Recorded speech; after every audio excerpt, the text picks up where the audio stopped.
گیرید، تمام مال و ملکم رو گیرید، صاحب شوید، اما گذارید تا اینکه به سوی پیامبر صلی الله علیه و سلم و به سوی الله و رسول الله من هجرت کنم. نفرانی هستند که جان خود را در رضایت الله و در خوشنودی الله تعالی دریغ نمیشمارند. انسان یا استوار میایستد، یا از امتحان الله تعالی میگذرد، یا در آن سقوط میکند و میافتد. و نزد رسول الله آمد، پیامبر صلی الله علیه و سلم گفتند رابح البیع ابو یحیی، رابح البیع ابو یحیی. وقتی به پیامبر صلی الله علیه و سلم و به صحابگان الله تعالی برای هجرت کردن اجازت داد، صحابگان از مکه مکرمه به سوی مدینه منوره هجرت کردند. از جمله صهیب رضی الله عنه، صهیب رومی، از مکه به سوی مدینه شتر خود را گرفتند و هجرت کردنی شدند. وقتی از مکه برآمدنی شدند، یک چند مشرکان آمدند، پیگیری کردند صهیب را. صهیب از شتر فرآمدند و تیرهای کمانی که در دست داشتند گرفتند و گفتند تا تمام شدن تیر شما را تیر پران میکنم، سپس شمشیرم را میگیرم و تا لحظه آخرین عمرم با شما جنگ میکنم، مبارزه میبرم. آنها گفتند ای صهیب، وقتی تو از طرف روم آمدی یک بیچاره بودی، بینوا بودی، پول و مال نداشتی، اما امروز تاجر موفق شدی. صهیب رضی الله عنه تاجر موفق بودند، خیلی مال زیاد داشتند. گفتند امروز ثروتت را جمع کرده از مکه برآمده میروی و ما تو را همین خیل میگذاره. میدانید صهیب چی گفت؟ صهیب رضی الله عنه گفتند آیا تمام مال و ملکم را به شما دهم، مرا میگذارید تا اینکه هجرت کنم به سوی پیامبر صلی الله علیه و سلم و رسول الله؟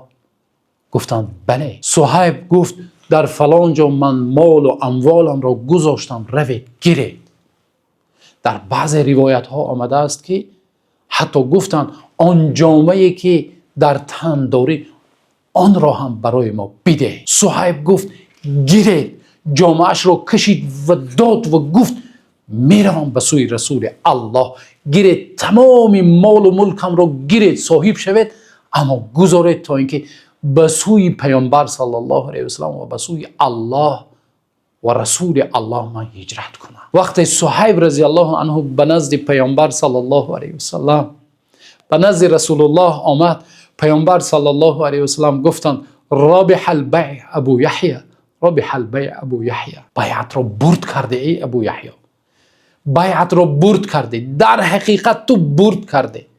سپس الله تعالی این آیه مبارکه را نازل کرد و من الناس من یشری نفسه ابتغاء مرضات الله. از جمله مردم، از جمله صحابگان رسول الله صلی الله علیه و سلم نفرانی هستند که جان خود را در رضایت الله و در خوشنودی الله تعالی دریغ نمیشمارند، تمام مال و اموالشان را در راه الله میبخشند.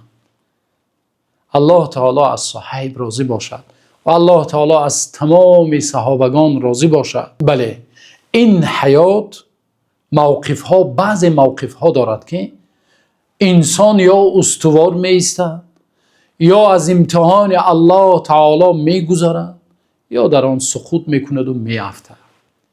الله تعالی بعضا ما و شما را در یک موقف و در یک وضعیت خیلی دشوار امتحان میکند که آیا همین بنده من از امتحان من میگذرد یا در همین حالت، در همین موقف میافتد. در این لحظه های خیلی دشوار شیطان خیلی کوشش میکند که انسان را، پای انسان را بلغزاند. در این لحظه های خیلی دشوار شیطان 1001 بهانه میبیارد، میگوید که بیا تو که از دین الله نگشته ایستاده ای، بیا راضی شو، بیا الله تعالی تو را مجبور نمی کند کو، الله تعالی را در وقت ضرورت روا است کو، چنانه که امروز در زبان مردم مشهور شده است ضرور باشد روا باشد. بله، قاعده شرعی در جای خودش، اما یک وضعیت انسان را امتحان میکند که آیا استوار می ایستد در عقیده خود، در دین خود، در آن مبدأ و پرینسیپی که دارد انسان در حیات گاه یک موقف تو را بزرگ میکند و گاه یک موقف و یک حالت میشود که انسان از چشم مردم هم میافتد و از نظر الله تعالی هم نعوذ بالله الله پناه دهد میافتد. دیگر همه در همه حالت ها بهانه میود و بهانه میود و بهانه میود و گویا رخصت الله تعالی را استفاده برده ایستاده است، اما او معرکه را بای داد، او از سنجش نگذشت. همچنین از این آیت کریمه و از این قصه مبارکه باز یک عبرت دیگری میگیریم که یکی از عبادت‌های بزرگ این است که به خاطر الله تعالی یک چیز رو ترک کردن است.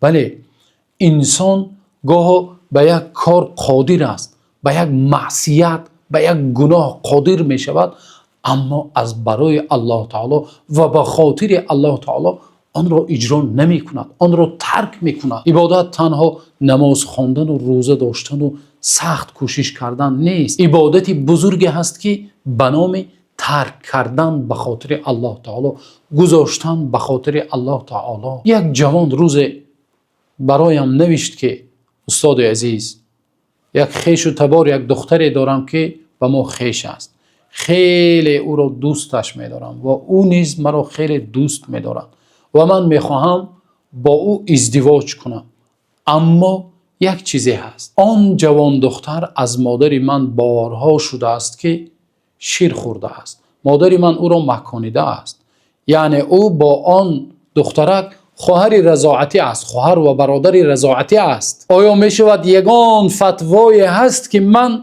با او ازدواج کنم و نکاحی حلال کنم و زن و شوهر شویم؟ گفتم چند مراتبه نوشیده است؟ گفت زیاده از 10 مراتبه است. گفتم یگان فتوای وجود ندارد. حتی در مذهب شافعی که میگویند لااقل 5 مراتبه باشد، در آن هم یگان فتوا وجود ندارد.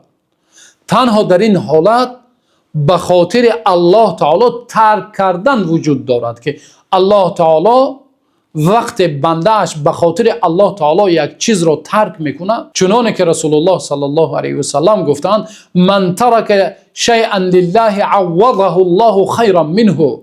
کسی اگر به خاطر الله تعالی یک چیز را ترک کند، الله تعالی برایش از او بهترش را نصیب میکنه.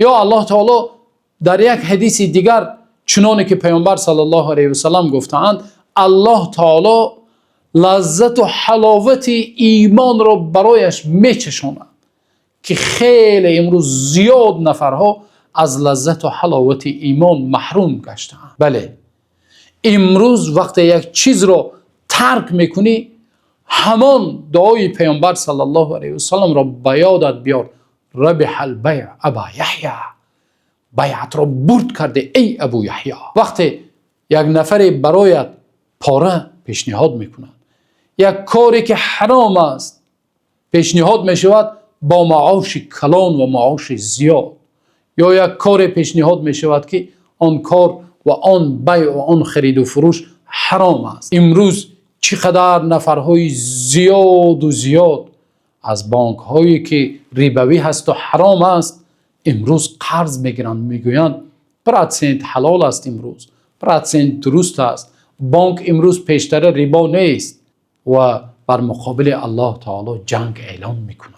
نعوذ بالله. و همچنین از این آیت کریمه و از این قصه مبارکه باز یک عبرت دیگر میگیریم که مال اگر در دست انسان نباشد و در دل انسان جایگیر شده باشد، یگان ذره قیمت و قدر و قیمت ندارد در نزد الله تعالی.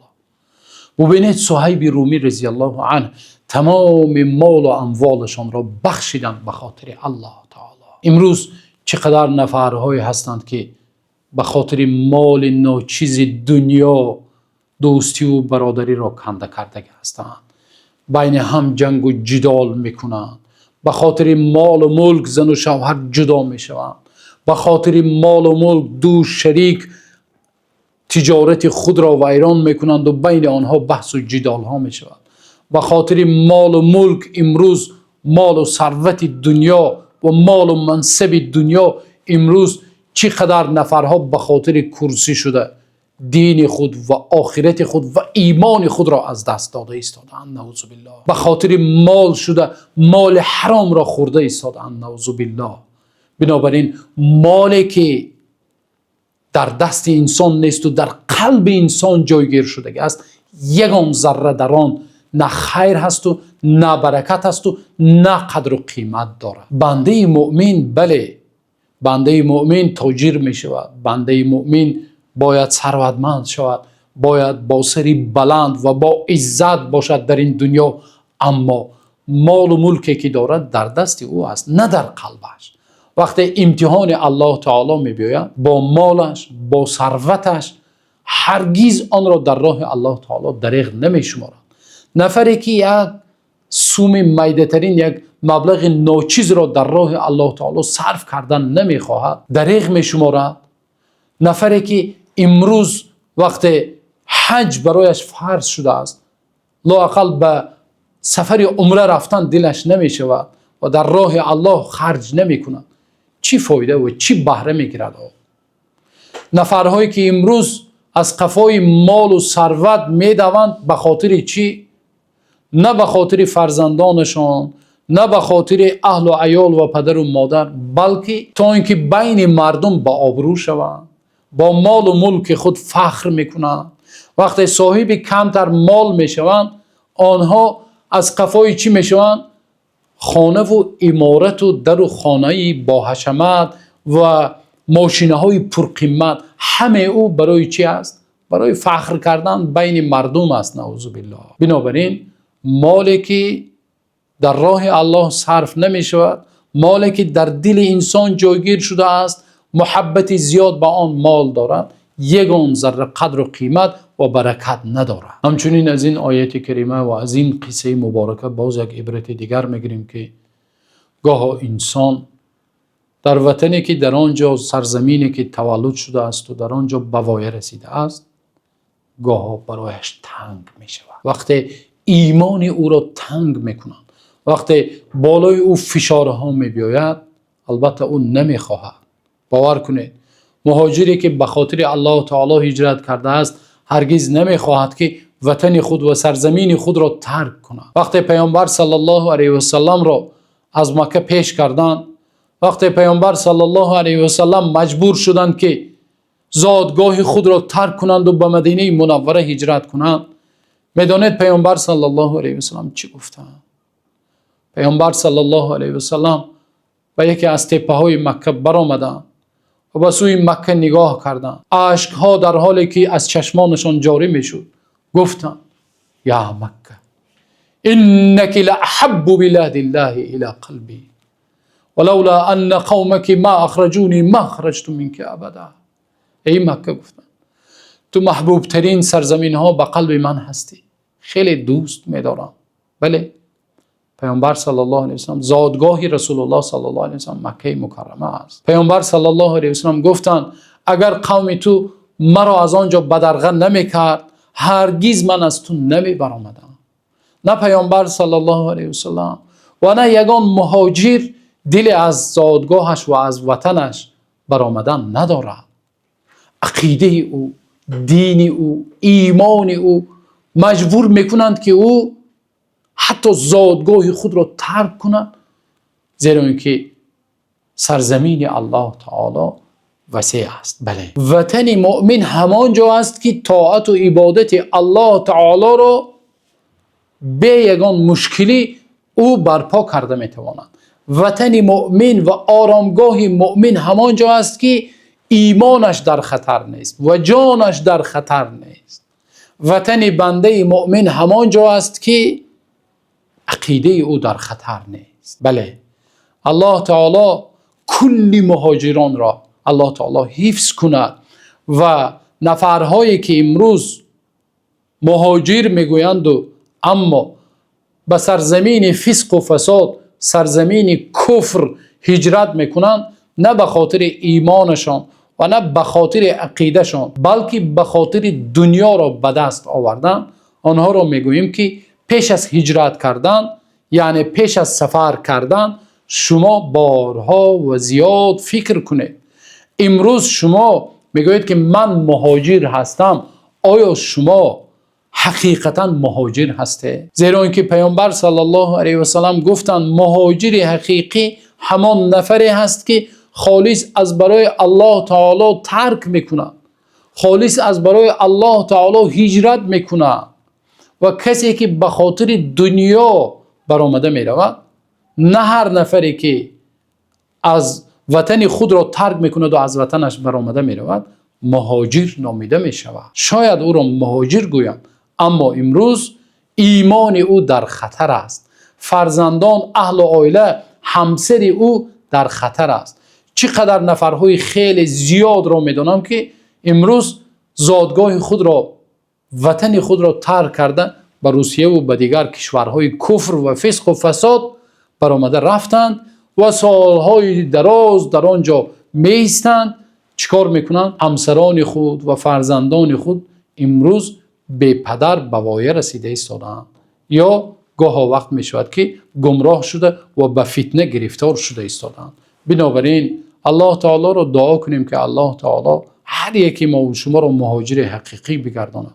الله تعالی ایمان ما و شما را استوار بگرداند، در راه خود و در راه دین حق الله تعالی ما و شما را پایبند بگرداند. الله تعالی در این ماه مبارک، ماه شریف رمضان، طاعت و عبادت های ما و شما را به درگاه بی نیاز خود قبول بفرماید و الله تعالی ما و شما را از اهل جنت الفردوس الاعلی بگرداند. پدران و مادران ما و شما، فرزندها و نسل‌های آینده ما و شما را از اهل بهشت جنت الفردوس الاعلی و مأوا بگرداند. الله تعالی این جسد عاجز ما و شما را از آتش جهنم آزاد بگرداند تا نوار آینده. الله نگهبانتان باشد.